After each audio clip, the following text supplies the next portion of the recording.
सबको जय मसीह की। कैसे हैं सारे भाई बहन? मुझे विश्वास है आप सब प्रभु में बहुत बहुत अच्छे होंगे। हालेलुया।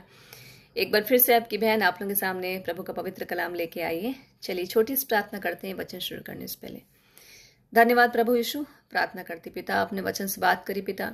अभी जितने भाई बहन जहां जहां से खुदावन वचन को सुनते हैं पिता, हे पवित्र आत्मा आप इन सब की मदद करें, वचन को ये लोग समझ सकें और मेरी मदद करें पवित्र आत्मा, वचन को और गहराई से मैं समझा सकूं। इन जीसस नेम, आमीन आमीन।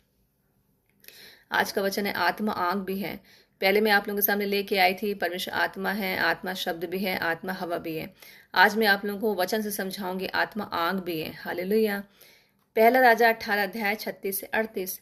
फिर भेंट चढ़ाने के समय एलिय्याह नबी समीप जाकर कहने लगा, हे इब्राहिम, इसहाक और इज़राइल के परमेश्वर यहोवा, आज यह प्रकट करके इज़राइल में तू ही परमेश्वर है और मैं तेरा दास हूँ और मैंने सब काम तुझसे वचन पाकर किए हैं। हालेलुया। एलिय्याह यहोवा परमेश्वर के बहुत बड़े दास थे, उनके भय खौफ में थे। हालेलुया। सो यहाँ भेंट के विषय में बात हो रही है कि उस वक्त यहोवा को होम बलि चढ़ाई जाती थी। होम बलि का मतलब होता है परमेश्वर को दिया जाने वाला चढ़ावा, जिसमें पूरा का पूरा जानवर वेदी में रख के जलाया जाता था। हालेलुया। पूरा का पूरा जानवर, जानवर के पार्ट्स अलग अलग नहीं कि उनका धड़, जानवर का धड़ रख दिया तो आधा पार्ट अलग कर दिया। पूरा का पूरा जानवर वेदी में रखा जाता था, उसको जलाया जाता था। हालेलुया। जानवर जैसे गाय, बैल, भेड़, बकरा, कोई भी हिस्सा बलिदान देने वाला अपने पास नहीं रखता था, पूरा वेदी में रख देता था। हालेलुया। उस वक्त इज़राइल का राजा हुआ करता था आहाब। आहाब यहोवा को जानता तो था, लेकिन उनके भय खौफ में नहीं था। उसकी लाइफ पाप में थी। उसने एक लड़की से शादी करी, इजबेल नाम की लड़की, जो बाल देवताओं की पुजारी थी। वो व्यभिचारिणी थी, उसकी लाइफ पाप में थी। वो ऐसे भड़काऊ श्रृंगार करती थी कि लोग उसकी तरफ आकर्षित हों।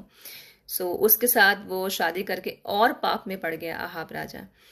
एलिय्याह नबी जी ने आहाब से बोला, हे आहाब, अपने किसी दूत को भेज के सारे इजरायलियों को, बाल के 450 नबियों को, अशेरा के 400 नबियों को कमरेल पर्वत पर इकट्ठा करो। हालेलुया। तुम एक अपनी वेदी तैयार करो, मैं एक अपनी वेदी तैयार करता हूँ। 2 बछड़ों को मंगवाओ, एक तुम अपनी वेदी पे रखो, एक मैं अपनी वेदी पे रखता हूँ। बछड़े के टुकड़े टुकड़े करना, और हाँ, वेदी पे आग न लगाना। तुम अपने बाल देवताओं से प्रार्थना करना, मैं अपने यहोवा से प्रार्थना करूंगा। जिसकी वेदी में आग उतरेगी उसका परमेश्वर ठहरा। हालेलुया।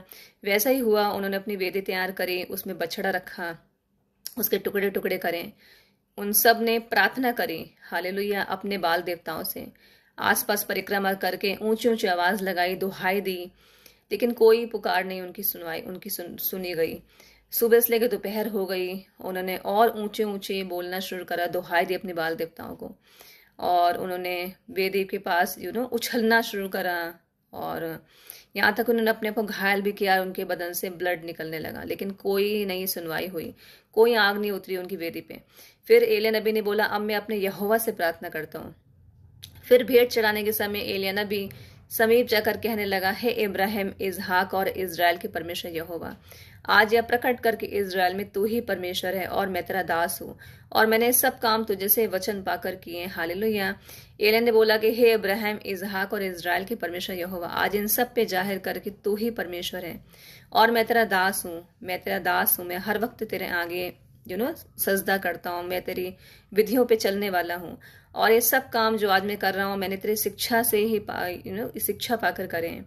हे यहोवा, मेरी सुन कि ये लोग जान ले कि तू ही परमेश्वर है। हालेलुया। ये सब जाने कि तू ही खुदा है, तेरे अलावा और कोई दूसरा परमेश्वर है ही नहीं, और तू ही उनका मन लौटा लेता है। तू ही ऐसा खुदा है जो लोगों के मनों को बदलने वाला खुदा है। तब यहोवा की आंख आकाश से प्रकट हुई और होम बलि को लकड़ी और पत्थरों और धूलि समेत भस्म कर दिया। हालेलुया। एलिय्याह नबी जी ने यहोवा जी से प्रार्थना करी तो उन्होंने उनकी पुकार सुनी। हालेलुया। भेंट स्वीकार हुई। होम बलि में जो लकड़ी थी, पत्थर, धूलि, सब आंख से भस्म हो गए, और गड्ढे में जो जल था वो सूख गया। हालेलुया। क्योंकि एलिय्याह जी ने अपनी वेदी को गीला किया था, बछड़े को, लकड़ी को, पूरी वेदी उनकी गीली हुई थी। सो यहाँ हम देखते हैं कि आत्मा आग भी है।